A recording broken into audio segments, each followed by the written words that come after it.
नमस्कार, मैं हूं मानव डोभाल और आप देख रहे हैं दैनिक भास्कर उत्तराखंड उत्तर प्रदेश। आइए डालते हैं एक नजर उत्तराखंड और उत्तर प्रदेश से जुड़ी खबरों पर।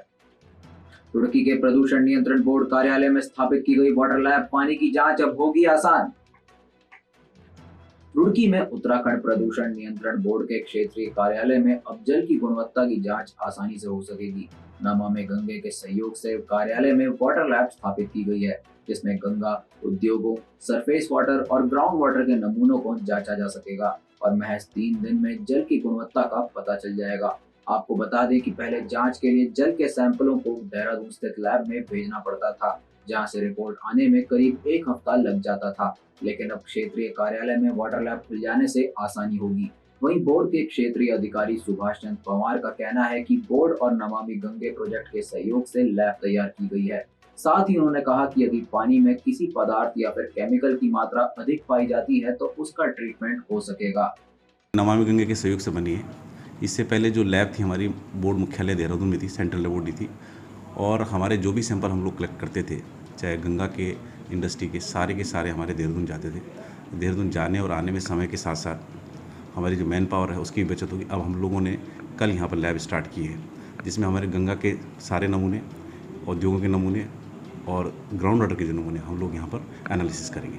देखिए, हरिद्वार की गंगा की बात करें तो हम लगभग 11 पॉइंटों पर हरिद्वार में हम लोग सैंपल कर रहे हैं और हर महीने करते हैं। हमारी टीम हर महीने सैंपल करती है और जो अब तक के रिजल्ट है वो बहुत अच्छे हैं। जो गुणवत्ता है, जो बी कैटेगरी के है, जो स्नान के लिए जो उपयुक्त है, वो हम लोग अचीव कर रहे हैं।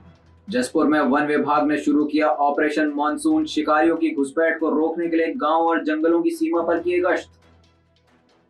मानसून शुरू होते ही जंगलों में सुरक्षा बढ़ जाती है, क्योंकि इस दौरान वन्य जीवों के शिकार की घटनाओं में इजाफा हो जाता है।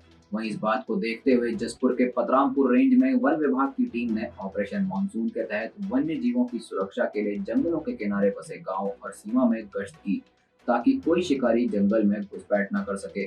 वहीं पतरामपुर वन प्रभाग रेंजर देवेंद्र सिंह रजवार ने बताया कि बरसात में शिकारियों की गतिविधियां बढ़ जाती हैं, जिसकी रोकथाम के लिए आबादी भरे इलाकों में और जंगल की सीमा में गश्त बढ़ा दी जाती है। आइए पूरी खबर जानते हैं जसपुर से हमारे संवाददाता डॉक्टर गुलाब सिंह राणा के साथ प्रदीप श्रीवास्तव की इस रिपोर्ट में। वर्ष ऑपरेशन मानसून के तहत चलाया जाता है बरसात में।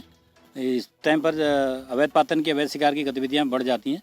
उसकी रोकथाम के लिए गांव के किनारे और जंगल से आबादी जो लगी हुई सीमा है उस पर इसको अभियान चलाया जाता है, ताकि इस पर अंकुश लग सके। तो सर, जिस तरीके से आपने आज ये लंबी दूरी का अभियान चलाया, तो क्या किस तरीके का नज़ारा देखने के जंगल में आपको मिला? क्या अतिक्रमण दिखाई दिया या अवैध पातन दिखाई दिया आपको कहीं? नहीं, इस दौरान तो कुछ नहीं दिखाई दिया। और हमारी नज़र वही रहती है, कहीं कड़के फंदे लगे हों जंगल के किनारे या किसी कोई अवैध शिकार, कोई अवैध पातन करके तो नहीं रखा, क्योंकि रास्ते बंद रहते हैं। तो ऑपरेशन मानसून के तहत ही गश्त की जाती है हमें। और अब खबरें उत्तर प्रदेश से। कानपुर में बढ़ रहा वायरल फीवर का प्रकोप, बुखार से 3 मौतें, 23 में डेंगू की पुष्टि। कानपुर में बुखार से 3 और रोगियों की मौत हो गई है और 16 मरीजों में डेंगू की पुष्टि हुई है।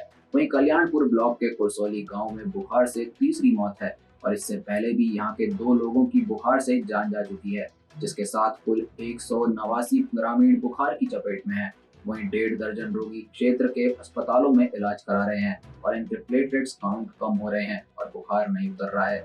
इस बीच कुरसौली की स्थिति को देखते हुए डीएम आलोक तिवारी ने रात में ही सीएमओ और डीपीआरओ को गांव भेजा और लगातार कैंप करने के निर्देश दिए। वहीं हैलट, उर्सला और निजी अस्पतालों की ओपीडी में रोगी सिरदर्द और तेज बुखार के लक्षण लेकर आ रहे हैं। वाराणसी में मुख्यमंत्री योगी आदित्यनाथ प्रबुद्ध सम्मेलन का करेंगे शुभारंभ, जनप्रतिनिधियों से भी लेंगे फीडबैक। मुख्यमंत्री योगी आदित्यनाथ रविवार को 1 दिवसीय दौरे पर वाराणसी आएंगे और विकास कार्यों की समीक्षा करेंगे। वहीं सीएम दोपहर बाद वाराणसी पहुंचकर सबसे पहले सर्किट हाउस में विकास कार्यों की समीक्षा करेंगे, जिसके बाद वह नदेसर स्थित एक सभागार में कार्यक्रम में शिरकत करेंगे। आपको बता दें कि शनिवार को चौका घाट, सिगरा और अन्य जगहों पर सड़क मरम्मत का काम कराया गया। इसके अलावा नगर निगम ने शहर में सफाई अभियान शुरू कर दिया है। वहीं भाजपा की ओर से प्रबुद्ध सम्मेलन की तैयारियां पूरी कर ली गई हैं और प्रबुद्ध सम्मेलन में काशी के प्रबुद्ध जन शामिल होंगे, जिसके साथ कार्यक्रम में काशी से जुड़े शिक्षकों को मुख्यमंत्री योगी आदित्यनाथ सम्मानित करेंगे। बुलेटिन में आज के लिए बस इतना ही। स्वस्थ रहें, सुरक्षित रहें और कोविड गाइडलाइंस का मुख्य रूप से पालन करते रहें। और उत्तराखंड और उत्तर प्रदेश की खबरों से जुड़े रहने के लिए देखते रहिए दैनिक भास्कर उत्तराखंड उत्तर प्रदेश।